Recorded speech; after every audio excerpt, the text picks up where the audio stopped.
Welcome, listeners, to www.ironradio.org,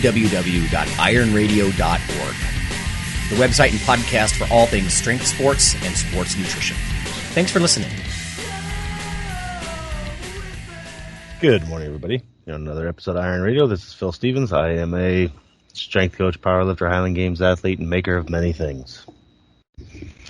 Nice. This is Dr. Mike Nelson, creator of the Flex Diet Cert, which opens again June 17th. 2024, associate professor at the Carrick Institute, and my last full day here down in South Padre, kiteboarding, hanging out, and then we start heading back home. Oh, man. Yep. Just got to remember what your house looks like. I know. We have had someone staying there the whole time, which is nice, so I shouldn't have to do too much to it, but yeah.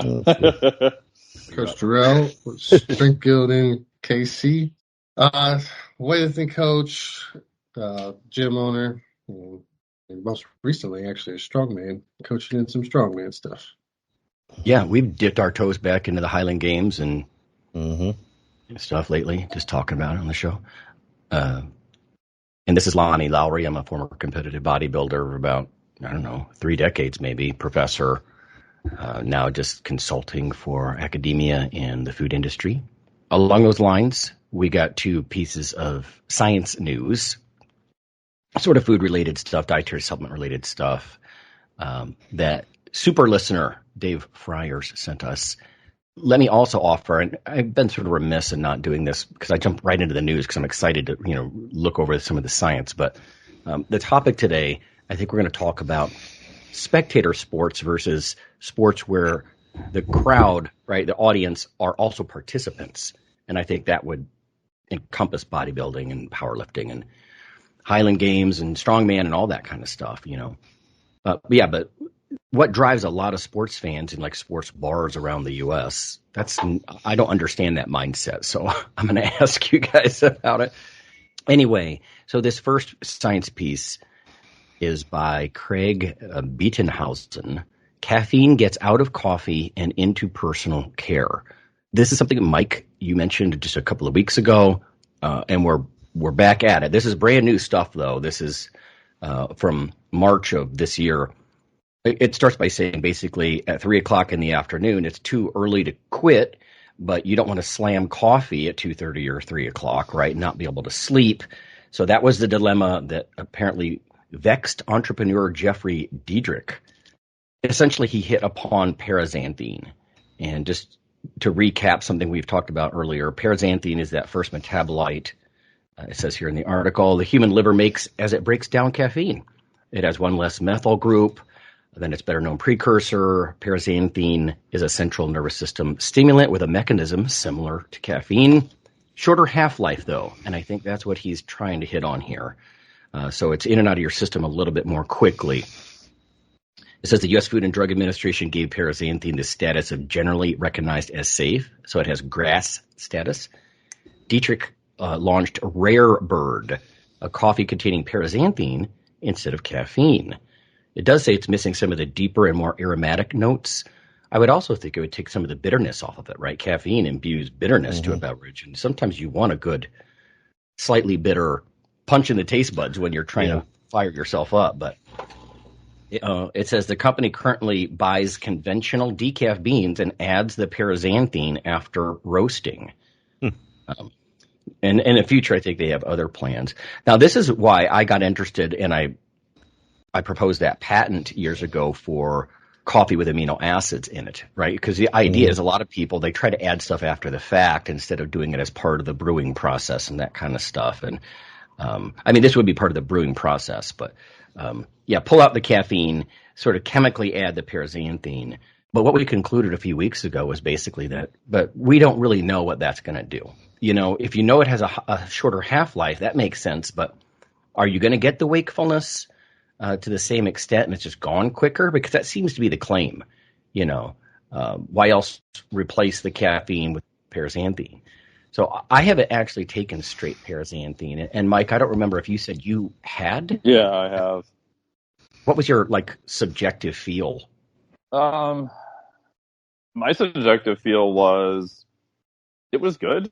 I mean, I tried it I tried it about probably 5 times, and I didn't get for me personally, I felt a little bit more on the cognitive side. Like I felt more like I wanted to do more cognitive work, not quite as much go to the gym. There wasn't as much of the kind of jittery type feeling if you get a little bit too much caffeine. But again, that could be just purely related to the dose. I mean, the profile was smooth, like it lasted for several hours and then kind of faded. But I'm also not one of these people that has any problems with crashes off of caffeine or anything like that either. So it was good, but I personally didn't notice a massive difference between the two. So I don't know what you found. Okay. Well, that brings up a good point. I mean, if this has a shorter half-life, it almost suggests you would crash earlier, worse. Yeah. The thought is that the curve is supposedly more smooth, that it's kind of fading away at a different rate.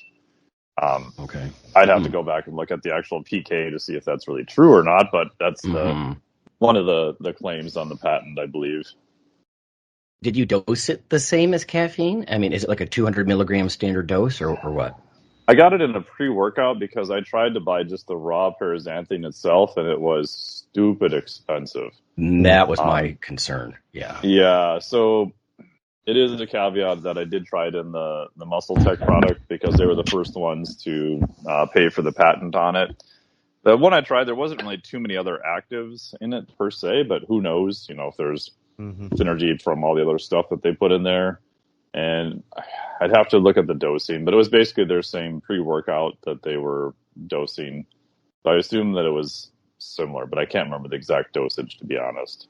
Okay. Yeah, and proprietary blends, you can't tease apart what's giving you the kick in the ass and what's not, and a lot of that stuff. I mean, yeah, I think they had all the label.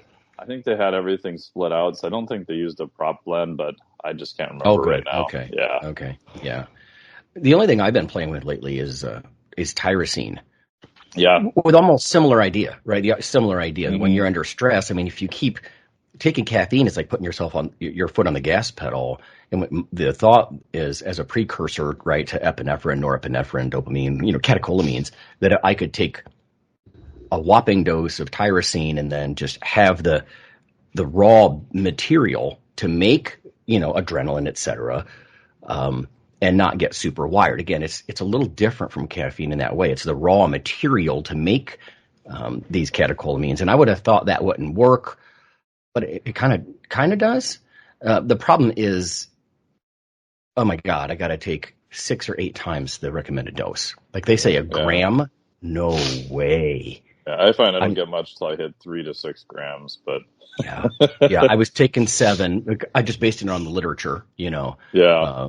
And yeah, I had to take an awful lot. And, I kind of was also looking for that dopaminergic effect. Maybe, if there was an effect for me, it was probably mild. So if anybody wants to play around with specific amino acids, specifically that one, sometimes I think you got to give it a couple of weeks almost to see, hey, was this long enough? Did I get something out of it, cognitively or whatever? But okay. And then you had one, Mike, and this was it a ketone piece? Yeah. Yeah, so it was from the same thing as American Chemical Society, and they were talking about it's a ketone that's been around for quite some time. It's a precursor. It's a compound called 1,3-butane-diol. It was originally looked at by NASA as a potential fuel source on space missions. Oh, God, probably decades and decades ago. I first heard about it through Dom D'Agostino, and I won't mention his name, but a certain chemist that made the product for him. I tried it years ago through another buddy who was an intermediate that was trying to set up a supplement company that Dom was consulting for. And it tasted like jet fuel. Like, I've never had jet fuel, but there wasn't much smell, but the taste was like, oh my God, did I just literally poison myself? This is horrendously chemically blech. And the effect was, it was okay. Like, I had small doses, I do notice some cognitive effect. So if you fast forward now, there's several different companies that use it as a ketone precursor. So one of the companies originally was HVMN. So HVMN actually licensed one of the ketones, a different type of ketone, what's called the ketone monoester, from a company in the UK. And then they didn't renew their licensing, so they switched to 1,3-butanediol. And that's what they use in their current products. And so this compound is a precursor to ketones. So it goes to the liver. It does get converted to some ketones in the body, so it can put you into a little bit of a state of ketosis. But because there's a diol on it, it does actually convert to this kind of weird sort of alcohol path too. And there's another company, Ketone-Aid, that sells it as a frank alcohol alternative.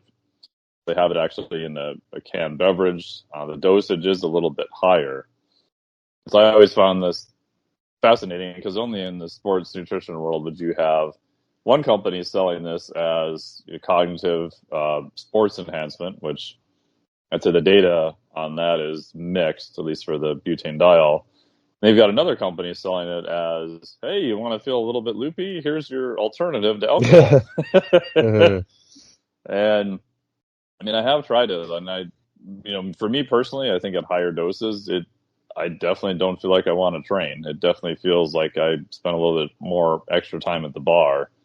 I've had various people try it over the years. I've even older, clients who are looking for alternatives. I've even, sent them a bunch of stuff to try. And I think there is a variability in the conversion because it's converted in the liver. Some people do get higher levels of ketones. Some people don't. So I think there's a lot of variability with that. But there's now even other companies that are putting it in beverages because the price on the raw material has gone down quite a bit. Most of the actual ketone esters themselves to manufacture them are very expensive, or if you were to license them, is quite expensive. Everybody and their brother now is running around trying to find an alternative.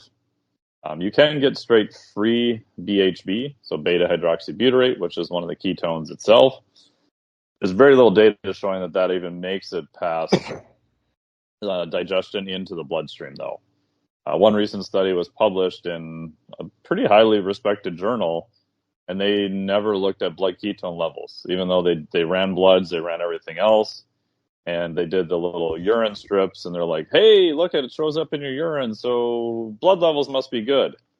I'm like, no. That just means you're excreting it. So it'll be interesting to see what's going on. And like you were talking, Lonnie, for, I think, alternatives later in the day, what I have found is I think ketones can be helpful there. Probably need a higher dose of an ester, so 10 to 20 grams. And I've noticed that it just kind of gets you back to baseline better. I don't know if they'll really take you high above baseline, kind of like caffeine. But I've had several people use them now for overnight shifts, or they've got, 4 hours left on their shift, but they got to go home and sleep, or they want something later in the day, but they don't want to use any caffeine products. I think ketones might be beneficial for that. And obviously, conflict of interest. I'm a scientific advisor to Tecton, who has a different ketone. It's a ketone ester, but it is the beta-hydroxybutyrate bonded to glycerol, which appears to get cleaved pretty cleanly and appears to increase ketone levels. And we're doing some different functional tests, and so far seems to be pretty good and doesn't completely taste like battery acid either, which is good.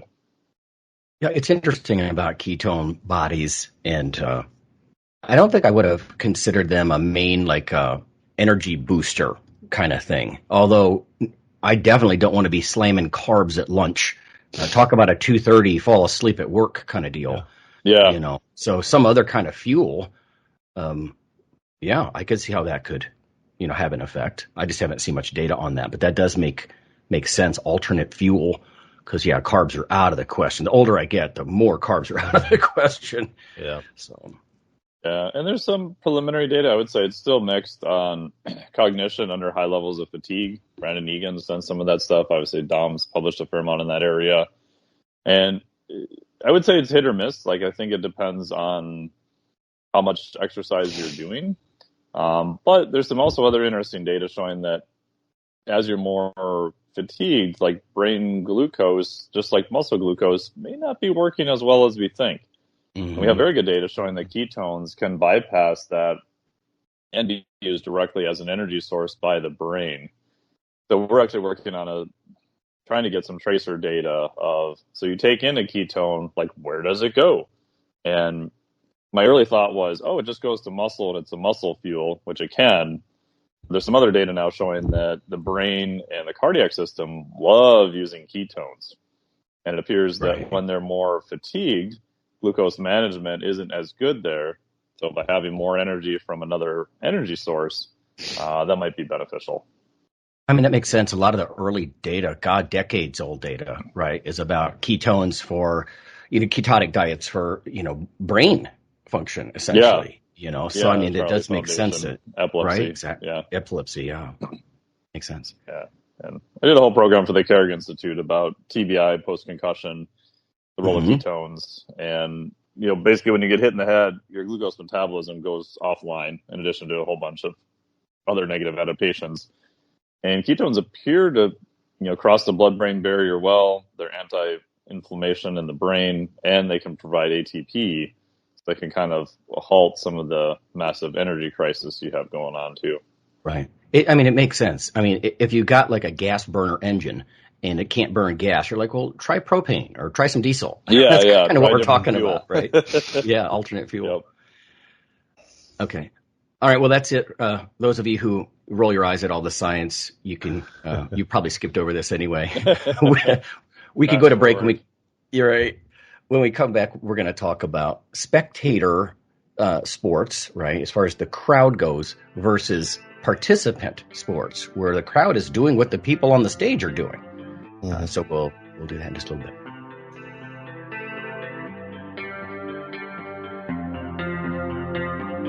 Hey everybody, Iron Radio is back and in an expanded way. What can you expect? Well, first, you can get it simulcast every week on the nutritionradio.org network as well as on the original podcast. It'll appear regularly on iTunes, Spotify, and all your favorite podcasting sites. We have a new Iron Radio /Nutrition Radio Facebook page as well. Please check us out. We're even backed up on YouTube.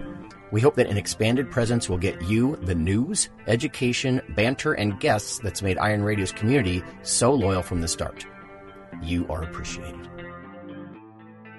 All right, everybody, we're back.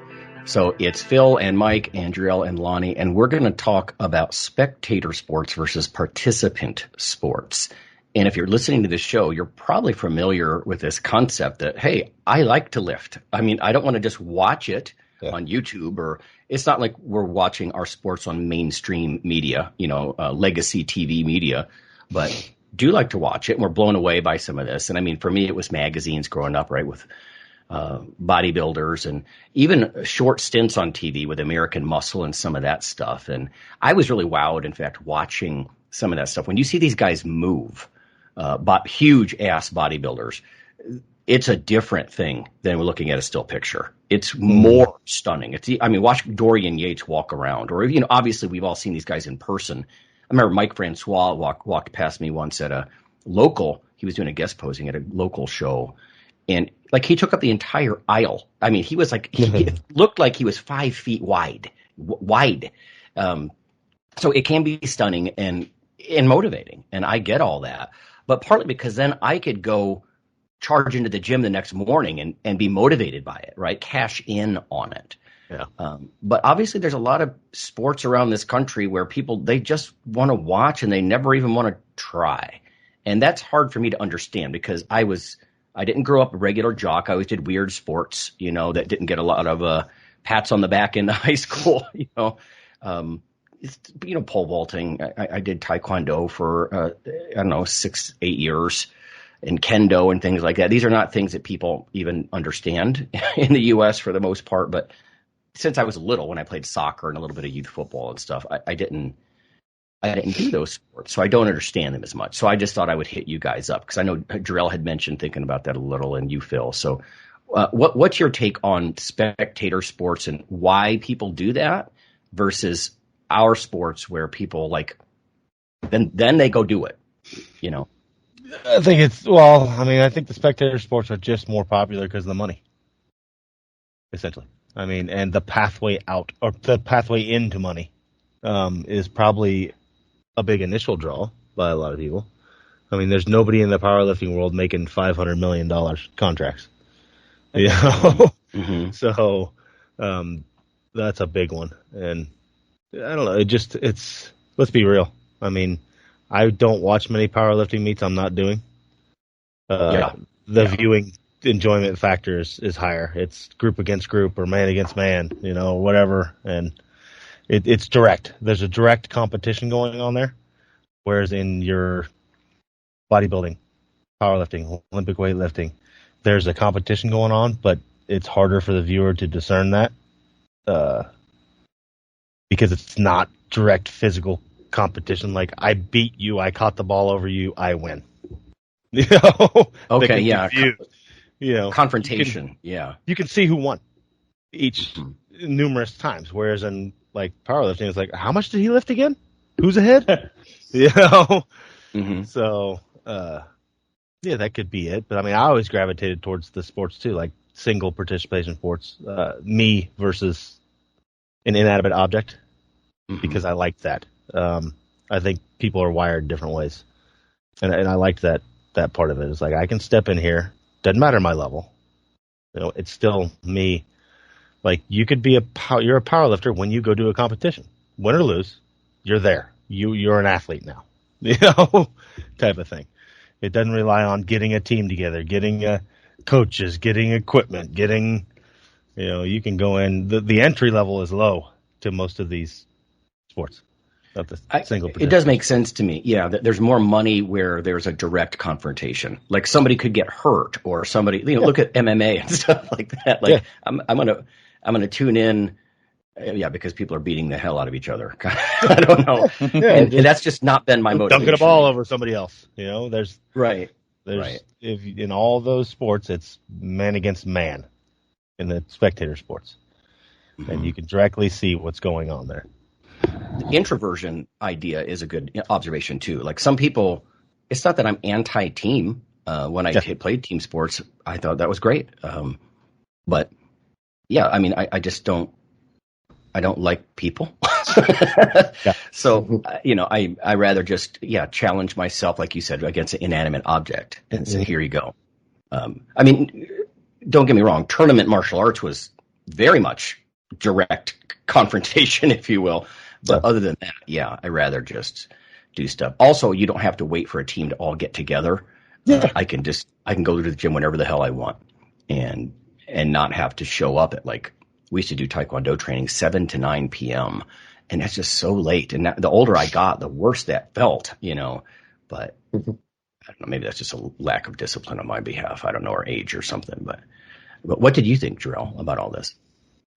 Yeah, I mean, I always have like this kind of curiosity it started with CrossFit, really, and just the direction they went with kind of in their peak, like that 2013, 2014 area, where they kept trying to make events in their, big production of like CrossFit Games and stuff, the main attraction, and improve. They kept quoting like improved viewership. But I mean, so when we went out to the CrossFit Games in 2013, the viewership, I mean, the stadium was full and it was like, jumping, but it was all CrossFit gyms. You know what I mean? Like, it was, CrossFit gyms from California. And I mean, I don't know who traveled the furthest to get there, but everybody we talked to were like, you guys came from Missouri, or really they said Kansas. Kansas?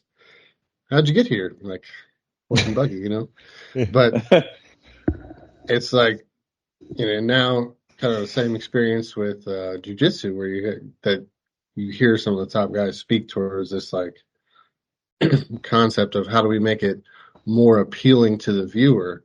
And it's like, man, you just get more viewers by getting more people to participate in the thing. Same with powerlifting. I mean, I don't see any difference there with powerlifting or weightlifting. It's like, those are participation-driven spectators. Yeah. It's, seeing someone snatch nearly 500 pounds is mostly more impressive to someone who like worked their ass off to get a 500-pound deadlift and understands like what that like feat of strength really is. Whereas like a casual viewer is kind of like, oh, okay, there's some red. Looks like there's lots of red plates on there. I don't really. And then their reference point is, social media. Like, oh, lots of people say this is impressive, so it must be. Rather than like, holy shit, I've tried to do, X amount of weight, X thing in the gym, but look at how how graceful or whatever that this person is doing this thing. Like, God, that is, super impressive. And whereas football, basketball, culturally, or I'll use soccer since that's more, worldly. The vast majority of people who who actually watch soccer across the world don't really spend any time playing it that much. You know what I mean? But the ones who do have like a little bit higher level of like enjoyment out of even watching it too. So I can't say it's complete 1-to-1, but most of it's just like, oh, it's kind of this like dumb, I don't want to call it dumb, but like this kind of watered down interest in the sport where it's like, my team score a goal, good, Yeah. And whereas you get down to people who play it and have practiced it for a while, and then they can see all the intricacies of the sport, and it makes it way more interesting the more you kind of are enveloped in it. Yeah. Like the we, they thing. I get that. Like my team, right? Yeah. People are tribal. The tribalism is kind of built into us. We want to be part of a team, Mm-hmm. in everything we do, from politics to work to sports to, Mm-hmm. I need to choose the good team over the bad team. You're bad, I'm good. Right. Right. Yeah, because my thought on that, and I know there's probably some listeners, most of our listeners are lifters anyway, maybe they get it. But like when I watch baseball, it feels like there's really slow periods where there's just pauses and although basketball is kind of the opposite, it's constant movement. To me, it's back and forth and back and forth. I know you guys are probably laughing about this, and then it seems to always come down to like the last 2 minutes anyway. So what's the first 90% of it for? And that's partly my ignorance, right? Because like you're saying, Drew, like I don't know all the nuances, so I can't appreciate some of what's happening while I watch this go back and forth and back and forth. And maybe also because I'm short and I would never play basketball, so it's an easy out. I don't know. I have to think just part of the popularity of it, why the so-called spectator sports are more popular than the participation sports is just being introduced to it. The amount of people that have tried football, baseball, basketball, soccer is much higher than, like, it's a lot easier to try that. There's organized groups all over, for kids to get into. Like the amount of people that have tried that, and that's why they relate to it better. They're just a more mainstream sport. If all of a sudden we woke up tomorrow and 100 million kids around the world were introduced to powerlifting or weightlifting, then that sport would get more popular. They just don't know about it. Yeah. All right, but see, here's the thing. Like, so, like in weightlifting in other countries, it's like, pro country. It's like a, propaganda method, or, what I mean? Like, it's like we're the strongest or whatever. But, don't all of you know at least somebody who is either the least athletic person or has never done anything, but is just like the biggest, fan / critic of football or basketball? Like they have a team and then they're just like constantly, posting about it and all this stuff, but never really play. Yeah. Like these other, like, wrestling, jiu-jitsu, that kind of stuff is not getting that kind of energy from random people. Yes.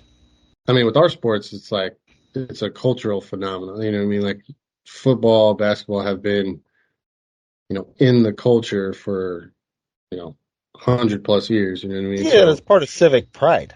If you live in Kansas City, you go for these teams, and that could be part of it too. It's just, you have a large I like that group of people. Now you go to a powerlifting or Olympic weightlifting meet or judo meet, there's not one match with team A versus team B. There's 50 matches with all individuals. So it's easy for large groups to latch onto a large team. And meaning like out of that team, well, Jill may really like that player. John may really like that player, but they all like the whole team. So there's the likability factor is easier. You got the civic pride part, the many individual players that you can really enjoy on the team. Whereas in the individual sports, it's okay. I need to pick one of these 50 people. All right, I'll compare it to this. It's like a pure entertainment, non-sport, really, and the popularity of it is like like WWE wrestling. Yeah. That's like pure visual entertainment, drama, whatever, right? Yeah. It's like, how did that get into the lexicon as like the thing? I mean, steroids was a huge part of that because, you know, people, especially when people didn't know, you know what I mean? They were watching this stuff and they're like, gosh, these guys, these are monsters, like, you know? Yeah. But there's kind of a resurgence, right? Like there's a resurgence of WWE wrestling. So, like, what separates that visually from like these other sports? Like, I don't want to call CrossFit a sport. It's getting worse, actually. But like some of these sub sports, right? Like weightlifting and stuff like that. Like the culture is just never latches on. Yeah. You know, the comments about culture and social utility and all that. I mean, I get the idea. I mean, I've had whole classes on the sociology of sport. I bet some of you guys have too. I like war is bad. Killing each other is bad. So we do this instead. You know, people work, again, with the tribalism, and we like to, you know, we, they kind of mentality and battle it out. And it's a way to do that within a set of rules. And it's not, you know, reprehensible and stuff like that. But I mean, Mike, have you had sociology of sport classes? And I mean, what's your take on all this as far as the, you know, why people get so excited? They crunch numbers, you know, they become just statistics fiends, and they just love this stuff with spectator sports. Is it just because there's no physical investment? You know, they can be on a team and associate, like Phil was saying, I got my Gatorade and I got my jersey on, but there's no physical demand, I guess. I mean, my sort of weird theory on this is that the only real output of your brain is actually all kind of a motor output of some form or some type. And I think you've got fans, especially let's say football, who either played it as a kid, so they feel like they have some idea because they were, you know, Johnny number 2 and, you know, East Cupcake, whatever, or they never really played any sports, but you can watch something or something called a motor mirror neuron response. And the motor part of your brain does light up, right? Because you can look at something and your body is trying to figure out how to do that movement at some level. I have this weird theory that people who don't get enough movement are trying to substitute watching movement for movement. And then you toss in the tribal aspect of it, and if you're from a city, you're already part of the in crowd, and you don't like these other people, which is just a human tendency to begin with. And then the part that even just baffles me even more is some of the people who are like the biggest or heaviest critic of, like, say, the coaching calls have like the least experience ever. Like they never played football, they don't, but yet, oh, that coach made a horrible play, he should have called this or that. Really? Like what? That is just mind-boggling. But that's, I think, part of the allure. And I think it'll even go up now. And now you have betting. So now you can increase the risk that's involved with it. So, you know, you hypothetically put whatever on a certain team. So now you're more invested. And I just kind of think hits all those little bells that kind of make us human, I think. Yeah. Now betting, sports betting actually is probably, not that I would encourage it for like weightlifting or CrossFit, but almost designing sports for the betting aspects. I mean, it's kind of part of the resurgence of, not resurgence, but like the surge of interest in women's sports has actually kind of been because of how online gambling and legalized betting and all this stuff has like kind of blown up in the last 3-4 years. Mm-hmm. Sure. Because now you have all these parlays and like where you can bet on, 1,000 things, right? Yeah. But included is always like some, women's sports and this and that, and you happen to have a figure who just kind of is like a lightning rod for all of it with like Caitlin Clark, right? And so, but, her obviously being a really good player has been interesting. But there have been great players before who've done similar things and like been as dominant and so on and so forth without that much interest in the sport. But all of a sudden, like you kind of mix in the betting, the online gambling aspect and all these parlays and stuff. And then bam, she comes through and has these, big time games. And so you have these, Vegas get involved and all that. So the gambling aspect I actually think is probably pretty interesting for all of it, to be honest. Yeah, and that's kind of a new thing, with the FanDuel ads on TV constantly and all this stuff. I mean, it does make sense that then the fans, they are participating just in a side gig. It's like a side sport, a strategy. Well, it's the same thing. All the main sports, you can do the fantasy drafts and things like that. You build your own team out of all these teams, and like you can't build a fantasy powerlifting draft. Right. Because then we'd all have to be like we know football players are going to play 17 games a year. Like some of the higher end powerlifters may not compete this year. Yeah, right. That's true. There's a season. Like we know they're going to play from here to here, and it's going to end in this big game. And there's going to be two teams that make it. And there's this whittled down this season that gets more important over the months as it goes on, and the further your teams make it. And think about a league for powerlifting or weightlifting. Someone's going to steal this idea and make billions of dollars, and then we'll be like, oh, so they heard it on our show. But we're just betting on totals and like within or plus or minus on kilos and like, right. plus or minus on medal counts and like, I mean, I don't know what else it goes. I mean, you can get down the rabbit hole in that, but especially with the gambling stuff. But I mean, just think about that. Yeah. Man. Yeah, there's plenty of stats to be crunched by the guys that are of that mentality. I hit Phil's numbers within 2% repeatedly, or whatever. Betting on totals and whatnot before it happens. Yeah. Oh man, it would get bad. Like just compared to like what I listen to with some of the people here and like their betting stuff. But you would get into like who would take the lift first and like what the openers would be and like it could get down a rabbit hole. But at the same time, you would really explode how much money is in the sport. Oh yeah. Yep. So then now that you have a bunch of money in the sport, then you could have $1 million lifters and yeah, that brings up an interesting second sort of a tangent I don't want to get into today, but yeah, our muscle sports, are they better because of the lack of money, right? I mean, is there a purity in that? I don't know. It just seems like it's a different topic altogether. But yeah, once money gets involved, I think Phil, you say it all the time about, hell yes, it's going to affect my decisions for my health and everything else because you're talking about making dozens of millions, or I don't even know what 10 times the salary of a brain surgeon. That's going to affect what you're willing to do, Yep. Instead of just the love of the sport kind of thing. So I don't know. Maybe I agree with you there. There's a purity in a lot of these sports because, like, literally, you're not doing it for a way up or a way out. Like, you're doing it just because, like, there's no other reason to powerlift than you like it. Right. I mean, that's it. You're not going to gain anything out of it. A lot of people have tried. So, a lot of people that are better than you. So, right.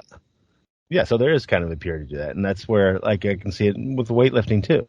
I mean, you got to be a special person to do that with the other choices you have, like, and that's why the freaks, like, if all the people in the NFL just decided to weightlift now instead, we'd kill other countries. Like our good sports go to that. Our good athletes go to the sports with the money. Right. Yeah. It is what it is. If all of a sudden pickleball started paying people $500 billion a year, it'd be all over TV. You know, pickleball pays. You guys don't know this? Pickleball, there's pro pickleball. And you can make upwards of like 6 figures. I promise, 6 figures. LeBron James has a pickleball team. Oh man. We did a interview years ago with Marty Gallagher, and he was talking about big man sports, right? And why are basically genetic elite as far as size and strength. Yeah, they're not Olympic lifting. You know, they're not powerlifting. They're going for the money sports. Yeah, so it makes sense. 350-pound dudes running 4.540s. Right. Holy crap. You know, if we got some of those people into lifting, yeah.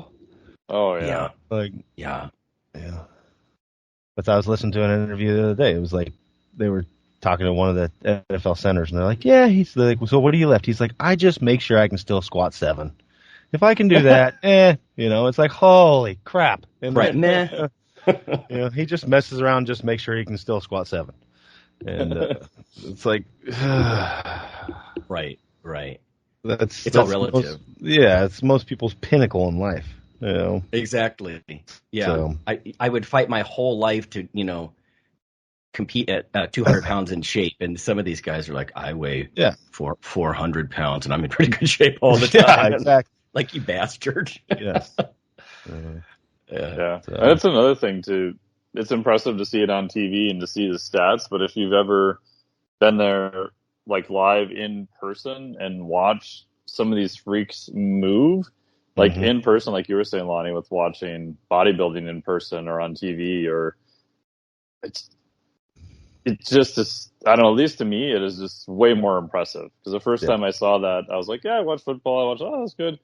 And then I hung out at a practice with a trainer who trains a lot of the Vikings and some other people. And to watch the pros go through stuff, you're like, holy crap, that is a completely different level. Yeah. You know, Mike, that reminds me of a colleague of mine, Connie, up in Minnesota. She got like sideline tickets, like down on the field sideline tickets. Oh, nice. An NFL event. And she's like, it was like being in a stable with Clydesdales. Like, I was physically intimidated, you know. And that's an interesting take on that. And when you don't realize how big these people are either. Like, you see them on TV, but because almost all of them are big. Yes. Right? You kind of lose perspective. Like, I did some work on one of the linemen for the Houston Texans years ago. He was 6'6", 350, and not that fat. I was like, holy crap, this is a massive human. Yeah. I do wonder, because our sports, it's like a chicken or egg argument, you know, because if muscle sports, if the crowd, it's almost like a prerequisite, the crowd is participating in some way, you know. Jarrell had a good point about maybe you reach out to people who don't want to invest physical expenditure, and maybe it's the gambling aspects of it or something. But that's a huge part of it. Yeah, it's almost like, though, you'd have to see them in person, like Mike was saying, because you can watch this on TV, especially because we've been desensitized, I think, in the last 2 decades to steroids and physical size. You know, because you do watch WWE or you watch a lot of this stuff, and you're like, oh yeah, big guy, muscle guy, got it. But you're like, no, you go stand next to that guy, and you know, or especially like Phil was saying earlier, if you go to the gym, you're like, it's damn hard to bench 315, damn hard, or squat 405. So it gives you this monstrous appreciation of like, oh, wow, you know. But I admit I've been desensitized over the years with you guys talking about numbers in Olympic lifting or powerlifting. Yeah. I'm like, I don't know, like. You guys probably find this funny, but I can't keep track. Like deadlift over 1,000 pounds, I think that's been done a few times. I can't keep track anymore. So I don't know how you make that appeal. Maybe we don't want it to. Maybe it's better that we are participant sports, you know, and the same people who look at the online media, buy the magazines, if I can even bring up such an archaic thing, but, you know, also do it. I think there's some. I just think it's admirable. I don't know. Like, I'm going to go do that too.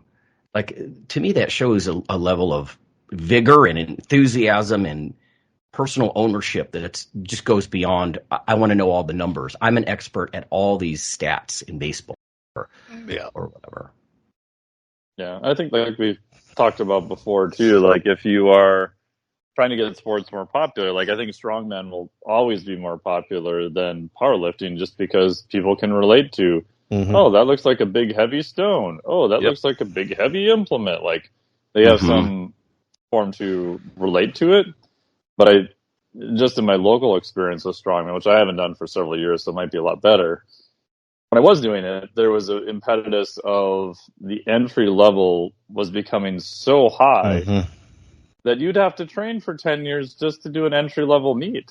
Yeah. I was like, hey guys, like this is entry level. You have different classes. Like even if you win the entry level, the lowest level, like, okay, then you just can't do it again. So like, why make the barrier to entry like so hard? Just make it easy. Get people involved. Most people will like it.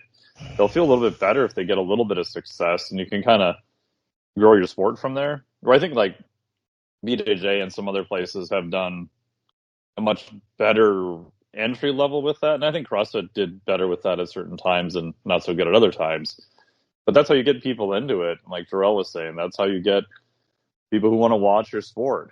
I mean, they had the whole grid athletics thing for a while, which was like, hey, let's make CrossFit a real sport. And at the time, I was like, hey, this is a brilliant idea. And then I watched it on TV and went, this is a dumpster fire. No one's going to watch this.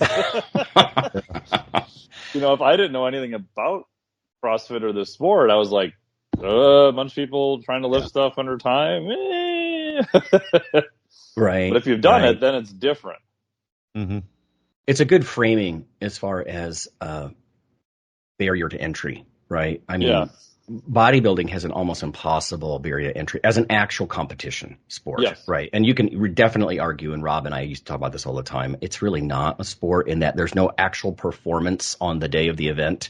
You know, I mean, especially after they devalued posing to the extent that they did. Especially now. But, right. I mean, at least in powerlifting, Olympic lifting, there is the man versus obstacle, inanimate obstacle, and you get to watch that struggle. And in bodybuilding, there was that sort of, hey, I like Tom Platz's big legs. He's my guy. You know, I'd like to see him win. Or, you know, I'm a short guy like Franco Colombo. There's different physiques, but as the sport progressed, they all kind of look similar now. Equilibrated out to, you know, 5'8", in shape at 250, big GH belly, kind of all look very, very similar. Because, you know, mass at that level, you smack on enough clay and everything is a blob. And it's just kind of, I don't know. So, I mean, that kind of collapsed under its own weight. It's a different story. But I think a lot of barrier to entry, I like. Yes, and I think a lot of it's that. There is no, like, youth 5 to 6 bodybuilding league. You know, like, you can start, like, these other sports, like, you can enter them, start at flag football at age 4, and, you know, go on up. You know, there's already that all built in. It's easy. It's really easy to get into one of those sports. Well, it would be toxic at a youth level. Like, we're going to diet really hard for half a year, Johnny. That's not cool. It's not cool. You know, your body fat needs to get down to 5%. What's the matter with you? That's not okay. All right. Well, I just thought it'd be an interesting discussion. And, you know, if anybody were to listen to this, be like, you guys are just kind of stabbing in the dark. It's like, well, listen, I've joked about this the other week, but we are the world's leading authority on our opinion. So this is just opinion, what we've seen and that kind of stuff. And again, I'm going to acknowledge I'm one of those weird ones that I always did the stuff that I wanted to consume from a media perspective. But I know not everybody's like that, and the barrier to entry and the awareness and all that stuff comes into play. And I'm not shitting on people who like to watch football, baseball, basketball. It never appealed to me. But like you said, Phil, it's how you're wired, kind of. And if I'm an introvert and I don't really dig a lot of social interaction, that's kind of what those sports are more about. That, I think. Then I can just go to the gym and be the lone warrior kind of thing in my mind. You know, which is just different mindset altogether. Oh, for sure. So. Okay. All right, guys. Until next week. See you next week. Yep. Iron Radio is accepting donations. If you like what we do, the professors, the scientists, the bodybuilding show promoters, the athletes themselves in powerlifting and bodybuilding, please consider making a donation or maybe buying something from the ironradio.org store. We also are accepting supporting members. So for $4 a month, which is frankly less than the bank sneaks out of your account in fees, you can step up and support a form of sort of public radio for the bodybuilding and powerlifting and strength community. The Iron Radio podcast and all of the audio on ironradio.org is for informational purposes only. If you're interested in starting a diet or exercise program, it's important to check with your physician. Also seek the help of registered dietitians, athletic trainers, and qualified exercise physiologists in order to make the progress that you need.